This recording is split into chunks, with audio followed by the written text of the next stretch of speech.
Hello everyone, welcome back to the FIP channel. In this video, we'll be watching and hearing from a retired Justice of the Supreme Court,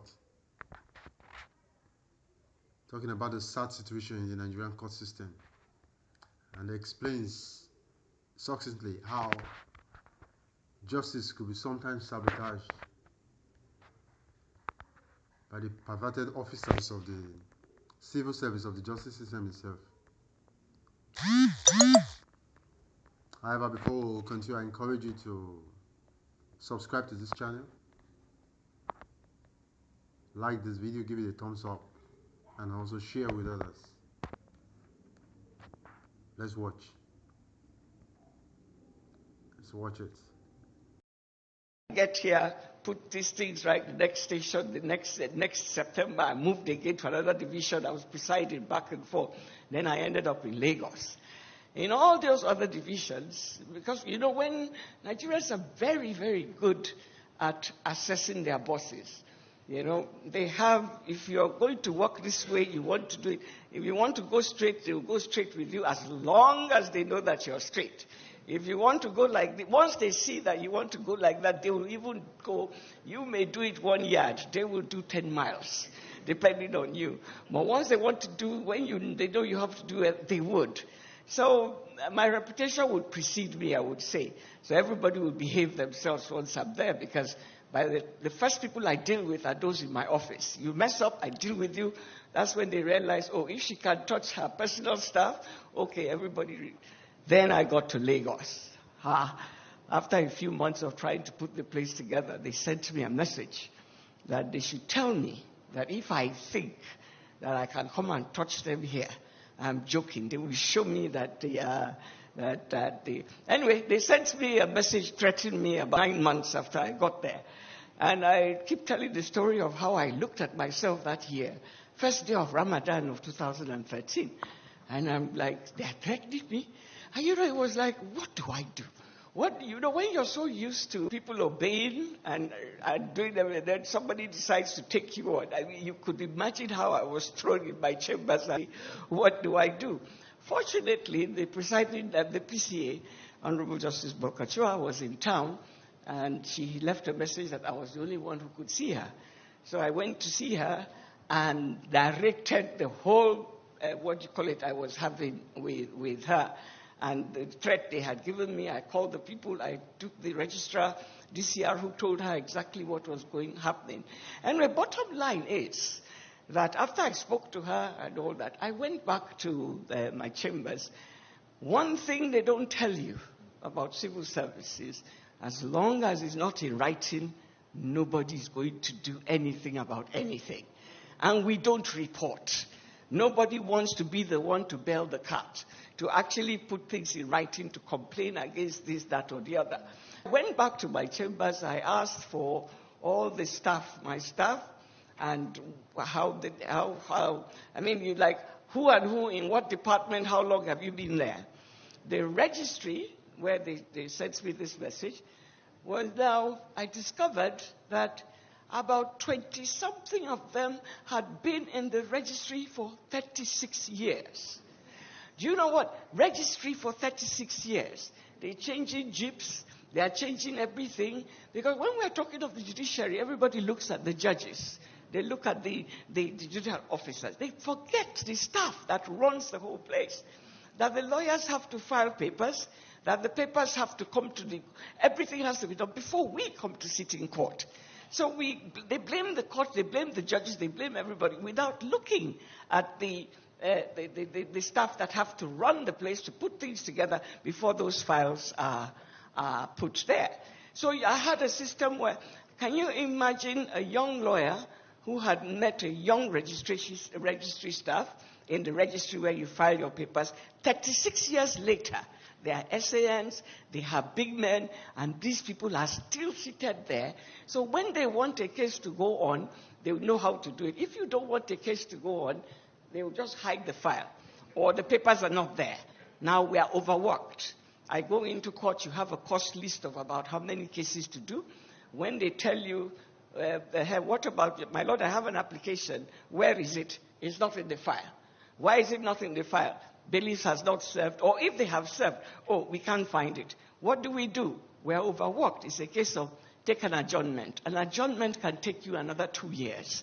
And what has happened? One of your lawyer on the other side has bribed the staff there to remove the process so that you will get that matter done.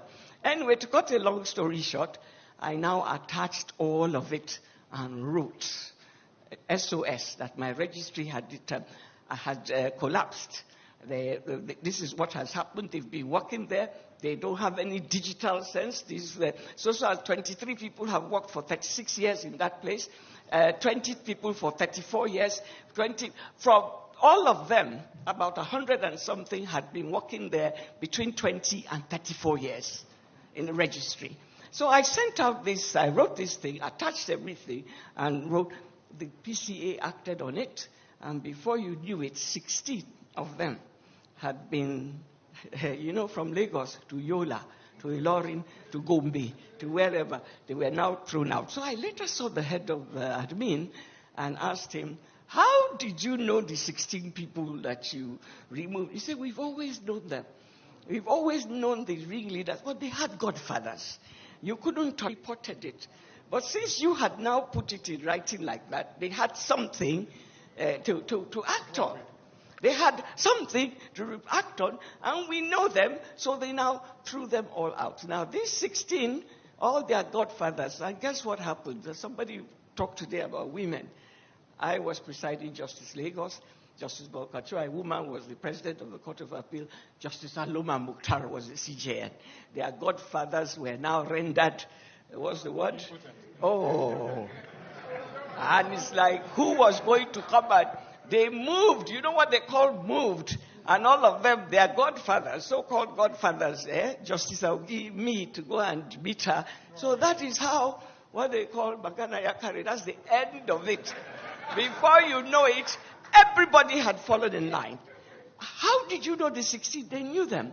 And they said they also knew the ringleaders, and that, yes, those who were being misled found their way back. And a year later, come and see all these people. When my son had him, I see all of them in my house, bus load that came for naming ceremony, and I said, I remember telling a friend, a year ago, these people wanted to kill me. He said, what do you mean they wanted to kill you? You're the one who came here to destabilize all their business and everything.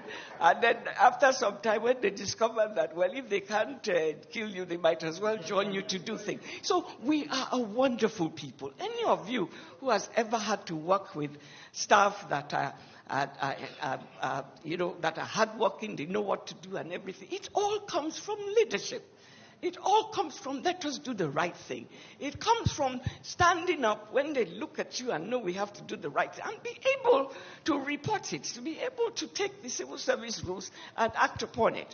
But if I and my registrar decide to start making money, bail money, come and, like I told somebody, the day your registrar comes to you and say, Amina, how now? What does that mean? They are already telling you that me and you are in that business. But if I respect myself, how dare you come to now talk like that? Anyway, the bottom line, like all of us are going to say, for reforms to happen, we need to have a paradigm shift. We need to be able to train our people. And I still keep talking about the judicial justice sector. We need to have specialized schools. Judicial colleges, just like you have TV college. We need to have people that from secondary school know, like you have lab technology, you have all those things that we are going to go to the judicial sector. We are going to be trained in whichever way it is to be able to do that. For now, too many godfathers putting people that don't fit into the place we have round pegs in their square holes. And then I also want to tell you, and then I round up on that sector. I was on that panel, the first panel that removed Ngige and put Peter Obi that time. I was on that. That's the first time in the history of this country that the courts acted and removed the governor. No, that's not the story. The thing is that before then, the politicians didn't really know the power that the court had until that case came up, and then after that, come and see floodgate. And then what do we have? Politicians are very strategic. They are very, you start looking at a young person, let me not say girl now, but a young person, you have your people now. The next thing is, how do we put them as judges into all this? Not just at the High Court, but move them up, move them. We have to have our people that we can call to go. This is where the whole thing started. This is where that whole have judicial officers that don't have the passion for the job. They are not trained for the job. To be a judge takes a particular mindset. It's not anybody that can do that job. And don't forget that as a judge, I can't talk like this if I was still in service. Because where will you even see me? Where will you even see me to say that, oh, I would... the Honorable Minister Bagudu is here. I mean, he was my governor of Kebbi. I had not yet been sworn in. I went for Dr. Z, his wife's medical outreach, which I had been attending for years. So I hadn't been sworn in. I showed up at the event here in Abuja. Before you knew it, petitions that I'm going to be sworn in as Justice of Supreme Court. I'm already with what was PDP then or something. Next, that was, baptism of fire that told me that after that, you can't even see me anywhere. Then you have SANs. To be an SAN in this country, you need to have a certain number of cases at the High Court, Court of Appeal, and Supreme Court. So cases that shouldn't even be in the system are now piled up. The courts are overworked because these people want to be SANs and need to have this case. So even if their client can't pay, the SAN is ready to pay all the way up there. I'll get as long as I have the required number of cases. So we do have a problem. We need justice sector reforms as badly as any other sector, and I rest my case there. Thank you, Honorable Justice. Thanks for watching. Give this video a thumbs up, and I encourage you to subscribe to this channel if you have not done so already. Also hit the bell so you get notified when new videos are uploaded on this channel. Thank you. See you in the next video.